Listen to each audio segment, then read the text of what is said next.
नमस्कार, मैं हूं तुषार और आप देख रहे हैं खबर 100। आइए रुख करते हैं आज की खबरों की ओर, पर उससे पहले एक नजर आज की हेडलाइंस पर।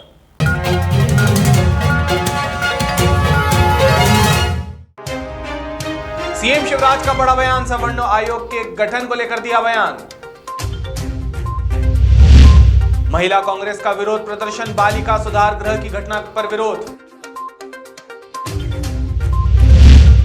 शातिर अपराधी अलीराजपुर पुलिस की गिरफ्त में, नकली नायाब तहसीलदार बनकर की थी ठगी।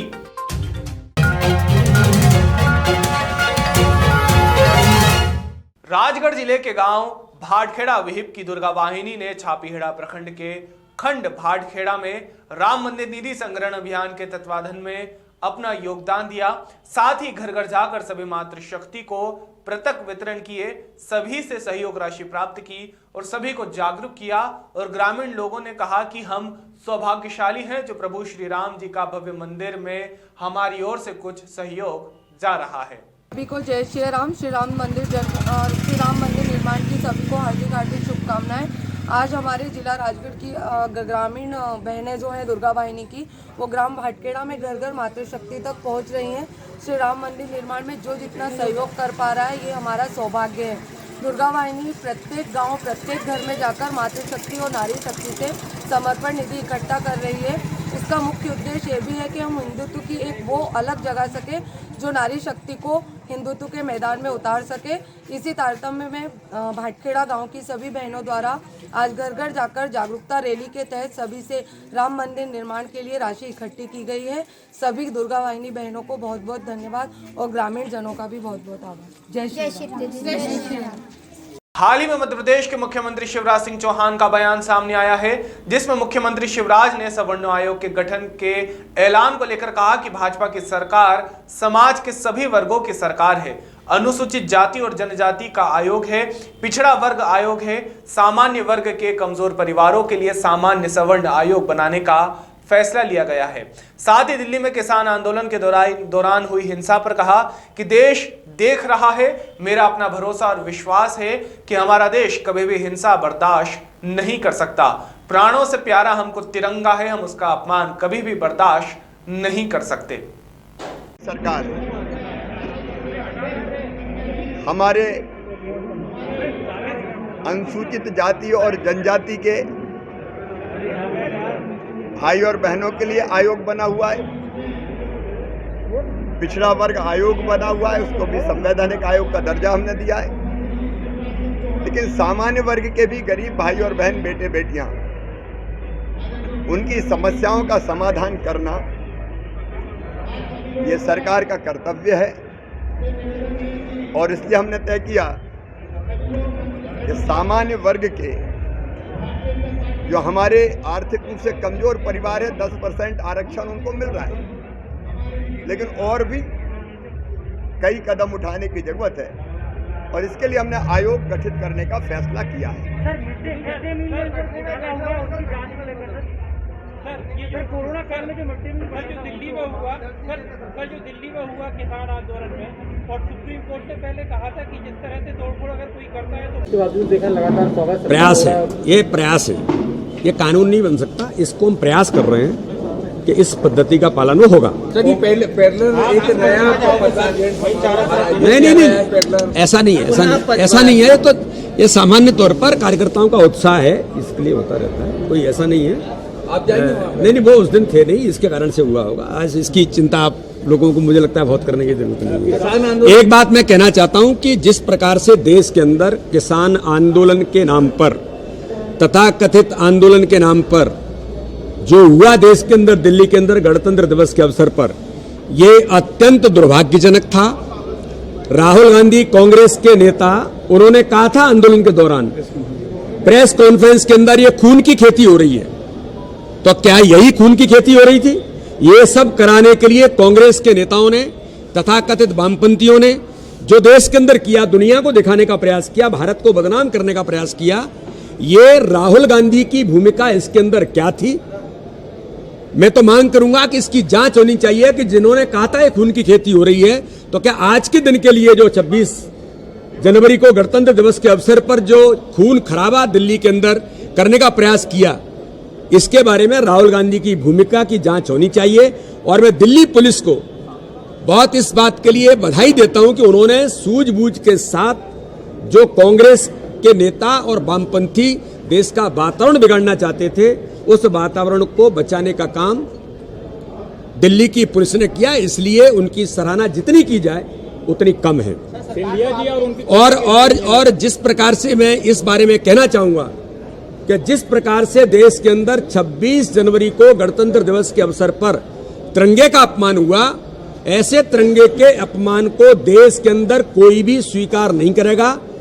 संपूर्ण देश इसका जवाब, ऐसे लोग जिन्होंने तिरंगे का अपमान किया है उनको पूरा भारत इसका जवाब उनको देगा। सिंधिया जी और उनके खेमे का कोई भी नेता नहीं। मध्य प्रदेश की राजधानी भोपाल में किशोर बालिका सुधार गृह की घटना को लेकर जिला महिला कांग्रेस भोपाल के नेतृत्व में विरोध प्रदर्शन किया गया। महिला कांग्रेस की जिला अध्यक्ष संतोष कंसाना ने बताया कि जिस तरह से बालिका सुधार गृह में यौन उत्पीड़न पीड़िता की संदिग्ध मौत हुई है और अन्य की तबीयत खराब है, इस मामले की सीबीआई जांच की जानी चाहिए। देखिए, बिल्कुल मध्य प्रदेश में आए दिन की घटनाएं ये तो हो ही रही हैं। बच्चों के साथ में दुष्कर्म की घटनाएं, ना छोटी बच्ची सुरक्षित है ना बड़ी महिला सुरक्षित है। लेकिन पिछले 4-5 दिन से आप लोग देख रहे हैं कि बालिका सुधार गृह में 5 फरियादी बच्चियां जो लाई गई थी यौन शोषण के मामले में, कहीं ना कहीं उसमें से एक बच्ची की डेथ हो गई, 3 बच्चों की तबीयत फिर खराब है। जिस बच्ची की मृत्यु हुई थी उस बच्ची को परिवार वाले को नहीं दिया गया, सीधे उसको शमशान घाट ले जाकर उसका दाह संस्कार कर दिया। बिल्कुल हाथरस जैसी घटना के यहाँ पे बू आ रही है। तो मैं शासन प्रशासन से यही कहना चाहती हूँ कि जिन बच्चों को सुरक्षा की दृष्टि से बालिका सुधार गृह में लाया गया था वो सुरक्षित है कहाँ पे, और वो लोग कौन हैं जिनकी वजह से वो बच्चे वहाँ पे परेशान हैं, किनकी वजह से उस बच्चे की मौत हुई है। और अगर बालिका सुधार गृह के अंदर उस बच्ची ने नींद की गोली भी खाई तो वो नींद की गोलियाँ आई कहाँ से। बहुत से ऐसे पर्सन उठ रहे हैं कि इसमें दोषी कौन है। मैं शासन प्रशासन से मांग करती हूँ कि बच्चों की सुरक्षा की दृष्टि को देखते हुए इस मामले को सीबीआई जांच इसकी होनी चाहिए। जो भी व्यक्ति इसमें दोषी है उनको कठोर सजा दी जानी चाहिए। अलीराजपुर जिले में विगत दिनों हुई 2 सराफा व्यापारियों से ठगी के मामले में पुलिस ने खुलासा करते हुए बताया कि सराफा व्यापारी कमलेश जैन ने शिकायत की थी कि फर्जी तहसीलदार ने स्वयं को नायब तहसीलदार सूरज सिंह निवासी खरगोन का बोलकर नकली आई कार्ड बताकर सराफा व्यापारी से पत्नी के लिए सोने का मंगलसूत्र ब्लैंक चेक देकर कहा कि 2 दिन बाद नगद राशि देकर चेक वापस ले जाऊंगा। वहीं दूसरी घटना 26 जनवरी को प्रिंस सोनी के साथ हुई, जहां पर अपराधी ने 50,000 से ज्यादा का मंगलसूत्र लेकर गया, जिसके बाद सराफा व्यापारियों ने पुलिस में शिकायत दर्ज की, जिसके बाद पुलिस ने मामला दर्ज किया और कार्यवाही कर शातिर अपराधी को गिरफ्तार किया है। और चेक उनको दे दिए गए। उनको जब शंका हुई तो उन्होंने यहाँ पे अपने रेवेन्यू डिपार्टमेंट में जब पूछा कि कोई इस प्रकार इस नाम का व्यक्ति कोई नायब तहसीलदार पदस्थ है क्या, तो उन्होंने मना किया। उसके बाद उन्होंने जो है पुलिस को सूचना करी। पुलिस ने इसमें अपराध पंजीबद्ध किया और इसमें 24 घंटे से भी कम में उसको आरोपी को जो है इसमें गिरफ्तार कर लिया है। इसका नाम सूरज पिता कालू सिंह मंडोई और ये थाना मंडलेश्वर जिला खरगोन का रहने वाला है। और इसके पास से जो है फर्जी नायब तहसीलदार का एक ये आईडी कार्ड बरामद हुआ है और अन्य जो भी चेक, जो ये फर्जी चेक बिना अकाउंट में पैसे होने के जो दे रहा था, वो सभी इससे सामग्री बरामद हुई है। और साथ में जो सोने की सामान सराफा व्यापारियों के यहाँ से खरीदा गया था वो भी इससे बरामद हो गया है। तो इसको भी गिरफ्तार करके और धारा 420, 467, 68 IPC के अंतर्गत न्यायालय में प्रस्तुत किया जाएगा। और इसमें हमारी जो थाने कोतवाली की टीम और SDO अलीराजपुर, इन लोगों ने बहुत अच्छा काम किया है और बहुत ही फास्ट इसमें गिरफ्तारी करके। और आप लोगों से यही निवेदन है कि इसको और थोड़ा सा प्रचारित करेंगे। हो सकता है इन्होंने और कहीं पे भी इस प्रकार की ठगी करी हो तो और भी कोई वारदात सामने आने की गुंजाइश है। Thank you. मध्य प्रदेश में मनावर को शासन की ओर से नई सौगात मिली है। शासन के बनाए गए कई भवनों का लोकार्पण उद्योग मंत्री राजवर्धन सिंह दत्तीगांव ने किया।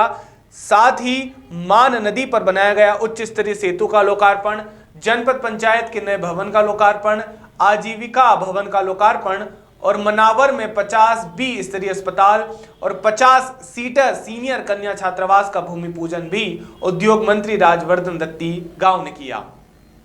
जी की सरकार में जो आजीविका मिशन का भवन, जनपद पंचायत भवन और ब्रिज का जो नींव रखी गई थी उसका आज लोकार्पण कार्यक्रम किया गया। इसमें हमारे प्रदेश के उद्योग मंत्री और जनप्रतिनिधि की उपस्थिति में लोकार्पण कार्यक्रम आयोजित किया गया।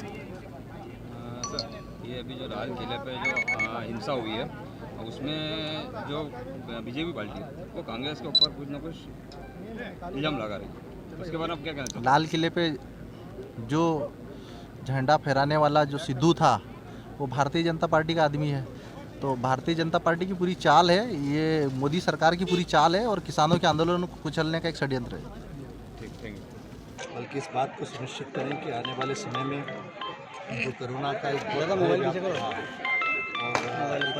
की स्थिति अब उसका अंत होता प्रतीत होता है, क्योंकि हमारे पास वैक्सीन आ गया है। उस वैक्सीन का भी हमने शुरुआत किया है और वो जो भ्रांति फैलाई जा रही है अलग अलग जगहों पर कि वैक्सीन से कुछ दिक्कत हो सकती है, उसमें बिल्कुल भी कोई सत्यता नहीं है। वैक्सीन पूरी तरीके से टेस्टेड है और 2 चरणों में दिया जाएगा। पहला जो वैक्सीन होगा वो 28 दिन का है, तत्पश्चात एक और वैक्सीनेशन दिया जाएगा। शासन ने ये भी सुनिश्चित किया है सभी लोगों को भरोसे में लेके कि किस तरीके से किन। गुरुवार को मध्य प्रदेश की राजधानी भोपाल में प्रदेश कांग्रेस कमेटी के मुख्यालय इंदिरा भवन में युवा कांग्रेस संगठन की महत्वपूर्ण बैठक संपन्न हुई, जिसमें सभी जिला अध्यक्ष और संपूर्ण प्रदेश कार्यकारिणी आमंत्रित हुए। बैठक में युवा कांग्रेस में नई कार्यकारिणी के बनाए जा रहे legal cell, IT cell, sports cell, culture cell और आरटीआई सेल के गठन के संबंध में आदेश जारी किए गए। दिल्ली में गणतंत्र दिवस के अवसर पर हुई हिंसा के बाद किसान आंदोलन जैसे फीका पड़ता हुआ नजर आ रहा है। इसी कड़ी में गाजीपुर टोल पर किसानों का धरना अभी भी चल रहा है। धरने पर बैठे भारतीय किसान यूनियन भाकियू के प्रवक्ता राकेश टिकैत अचानक ही बहुत अधिक भावुक हो गए और रोने लगे। उन्होंने कहा कि किसान बिरादरी को बदनाम करने की साजिश रची जा रही है। उन्होंने कहा कि हमने भाजपा के साथ वफादारी की है। भावुक होते हुए उन्होंने बताया कि मैंने बीजेपी को वोट दिया है, बावजूद इसके सरकार हमारे साथ गद्दारी कर रही है। साथ ही कहा कि धरना स्थल किसी भी हालत में खाली नहीं किया जाएगा। पूरे देश के किसान बर्बाद क्या बात देश के किसान को बर्बाद करना चाहते हैं? नहीं होगा। ये देश का किसान ये 5 लाख ट्रैक्टर भी है। मेरी जिम्मेदारी है, इस किसान की मेरी जिम्मेदारी है। इस किसान को बर्बादी होने दूंगा देश के। आज अचानक क्या हुआ? आज अचानक क्या हुआ? वापसी होगा। आज अचानक क्या हुआ? पूरा घटनाक्रम बताइए। बीजेपी पार्टी लगी सारी किसान को बर्बाद करने लगी, नहीं छोड़ने का। ये बिल भी वापसी होंगे, बिल भी वापसी होंगे। अगर बिल वापसी नहीं हुए, अगर कानून वापसी नहीं होंगे तो राकेश टिकैत आत्महत्या करेगा। साजिश खुल गई। आप रो क्यों रहे हो? क्यों रो रहे हो? मैंने आप खाली क्यों नहीं कर हुआ क्या? नहीं खाली करने का, हुआ क्या? नहीं खाली करने का, नहीं खाली करने का, नहीं। मेरे किसान को मारने की कोशिश करी जा रही है। ये साजिश है। किसान को मारने की साजिश बीजेपी के लोग कर रहे हैं। यहाँ पर जितने यहाँ पर लोग हैं उनके मारने की साजिश रची जा रही। बीजेपी के विधायक यहाँ पे हैं, उनके 300 लोग यहाँ पे हैं, लाठी डंडों और गोलियों से मौजूद है। यहाँ के पुलिस प्रशासन 2000 पुलिस के लोग यहाँ पे मौजूद हैं। ये अत्याचार है किसान के साथ में, देश के किसान के साथ में गद्दारी है। ये नहीं होगा, नहीं होने का। मैंने 60 दिन तक साथ दिया। अपने किसान को मैंने यहाँ पे बुलवाया, सुरक्षित यहाँ से वापसी भेजा। लाल किले पर झंडा यहाँ पे मोदी के साथ में फोटो खिंचवाने वाले ने कहा जब तक कार्रवाई नहीं होगी, अगर पुलिस प्रशासन यहाँ पर होगा उसका इल्जाम वो पूछ लेगा। गांव के लोगों से अपील है, घबराने की जरूरत नहीं है ना। गांव के साथ में धोखा हो जाएंगे, किसान के साथ में धोखा हो जाएगा और आएंगे किसान के साथ में धोखा हो जाएगा। कैसे अब आगे क्या करोगे? आगे क्या कानून वापसी हो गए, जिस कॉज के लिए आए हैं। उत्तर प्रदेश के मुख्यमंत्री योगी आदित्यनाथ कुशीनगर में मोरारी बापू के रामकथा के 5वें दिन कथा स्थल पर पहुंचे। इस दौरान कार्यक्रम स्थल पर मुख्यमंत्री का भव्य स्वागत किया गया, जिसके बाद सीएम योगी ने कथावाचक मोरारी बापू से मुलाकात की। इस दौरान सीएम योगी ने उपस्थित श्रद्धालुओं को संबोधित भी किया। उन्होंने कहा कि राम और बुद्ध ने दुनिया को जीने की राह दिखाई है। साथ ही कहा कि उत्तर प्रदेश धर्म और अध्यात्म की भूमि है। यूपी भारत का हृदय स्थल है और हृदय ही हमें जीवंत बनाता है। इसी के साथ उन्होंने कोरोना गाइडलाइन के पालन करने की भी बात सभी के सामने रखी। महिला सुरक्षा सम्मान के तहत इंदौर में पूर्व नगर पुलिस अधीक्षक हरीश मोटवानी और थाना एमजी रोड के थाना प्रभारी निरीक्षक डीवीएस नागर ने थाना क्षेत्र में सामाजिक कार्यों में उत्कृष्ट कार्य करने के लिए महिलाओं बालिकाओं को सम्मानित किया। सम्मान कार्यक्रम में सर्वप्रथम नगर पुलिस अधीक्षक और थाना प्रभारी ने सभी को बुके दिए और मोमेंटो भी प्रदान किए, जिसके बाद महिलाओं और बालिकाओं को उनके कानूनी अधिकारों और उनके विरुद्ध होने वाले अपराधों के कानूनी प्रावधानों के संबंध में अवगत करवाया। अभी के लिए केवल इतना ही। बाकी ताजा खबरों के लिए जुड़े रहिए खबर 100 के साथ, जनता की बुलंद आवाज।